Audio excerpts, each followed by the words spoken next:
1 मार्च को महाशिवरात्रि है और यहाँ बाबा बैद्यनाथ धाम एक ज्योतिर्लिंग है। 12 ज्योतिर्लिंग में इस ज्योतिर्लिंग को मनोकामना ज्योतिर्लिंग कहा जाता है।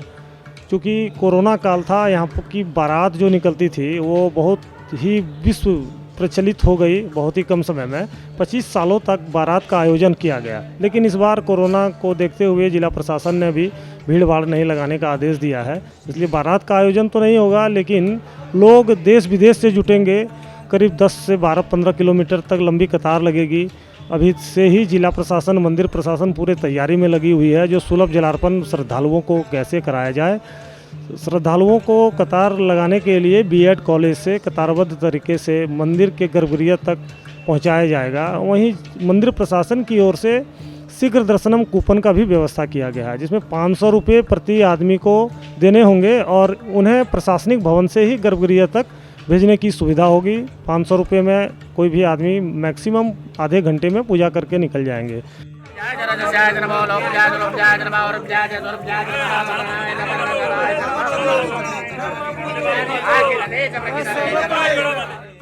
इस ज्योतिर्लिंग को कामना ज्योतिर्लिंग के नाम से जाना जाता है। कहते हैं जो कि रावण के द्वारा इनकी स्थापना हुई, इसलिए इनको रावणेश्वर ज्योतिर्लिंग के नाम से जाना जाता है।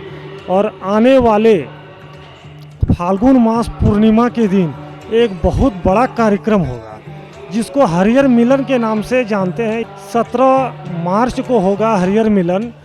उस दिन हरि और हर का मिलन होगा, मतलब विष्णु के मूर्ति को बाबा के ऊपर रखा जाएगा।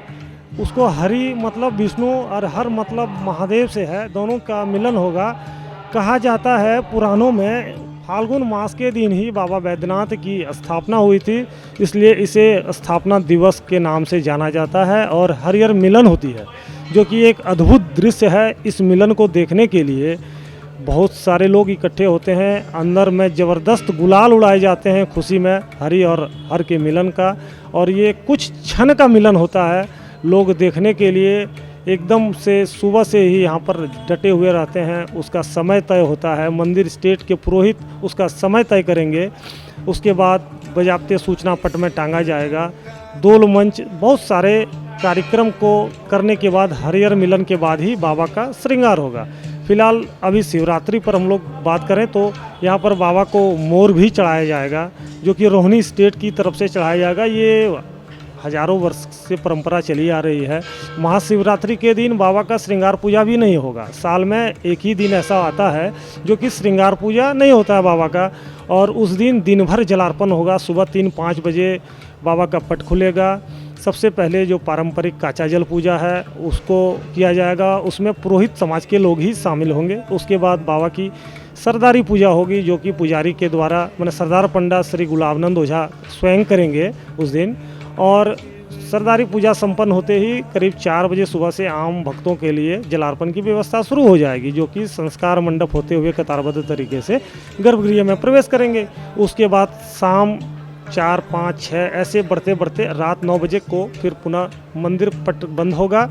साफ़ सफाई के लिए 10-15 मिनट तक बंद होगा। उसके बाद पारंपरिक बारात निकलेगी, जो कि वर्षों से करीब मान के चलें तो 1000-1500 वर्ष पहले से ये परंपरा चली आ रही है। नाथ संप्रदाय के लोगों ने ही इस परंपरा को शुरू किया था, जो कि आज तक जारी है। मंदिर स्टेट की ओर से होगा, मशाल जलाया जाएगा, वो पारंपरिक बारात कहलाता है। मंदिर प्रशासनिक भवन कार्यालय से ही वो बारात निकलेगा। उस बारात में सरदार पंडा जो हैं यहाँ के मंदिर महंत, उनके साथ सारे लोग पूजा की सामग्री को लेकर के निकास दरवाजे से मंदिर के गर्भगृह में प्रवेश करेंगे। और बाबा का रात भर चतुष्प्रहर पूजा होगा, श्रृंगार पूजा नहीं होगा, चतुष्प्रहर पूजा होगा। 4 बार बाबा की पूजा होगी। दूध, दही, घी, मधु से पूजा होने के बाद बाबा को दूल्हे की तरह सजाया जाएगा, वस्त्र चढ़ाए जाएंगे, अबीर गुलाल भी चढ़ाए जाएंगे बाबा पर।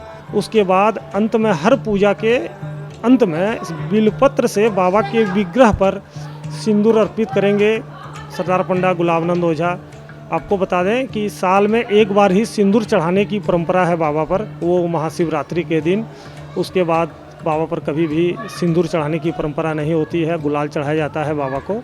उसके बाद सुबह 3 बजे के बाद 7 बजे 7:30 बजे आधे घंटे के लिए मंदिर का पट बंद होगा, इसमें बाबा को विश्राम दिया जाएगा। उसके बाद फिर जैसे हर दिन की पूजा होती है, काचा जल पूजा होगा, दैनिक पूजा होगा और फिर पूजा शुरू हो जाएगी और फिर रात में बाबा का श्रृंगार होगा, यानी दूसरे दिन श्रृंगार होगा। महाशिवरात्रि के दिन जो श्रृंगार है, बाबा का जो मुकुट है, मुकुट यहाँ के कैदियों के द्वारा बनाया जाता है, जेल से आता है वो मुकुट। उस मुकुट को जेल प्रशासन के द्वारा बासुकीनाथ भेजा जाएगा। साल में एक बार बासुकीनाथ जाता है, देवघर सेंट्रल जेल से कैदियों के द्वारा बनाए गया मुकुट को बाबा बासुकीनाथ पर अर्पित किया जाता है। ये यहाँ की एक परंपरा है, स्टोरी है। लोगों की माने, पुराण की माने तो ये उत्तर वाहिनी गंगा का जल लोग पैदल लेकर के आते हैं और रावण के द्वारा स्थापित है ये बाबा बैद्यनाथ, इसलिए रावणेश्वर कामना लिंग भी कहा जाता है। यहाँ स्पर्श पूजा की ज़्यादा महत्वता है,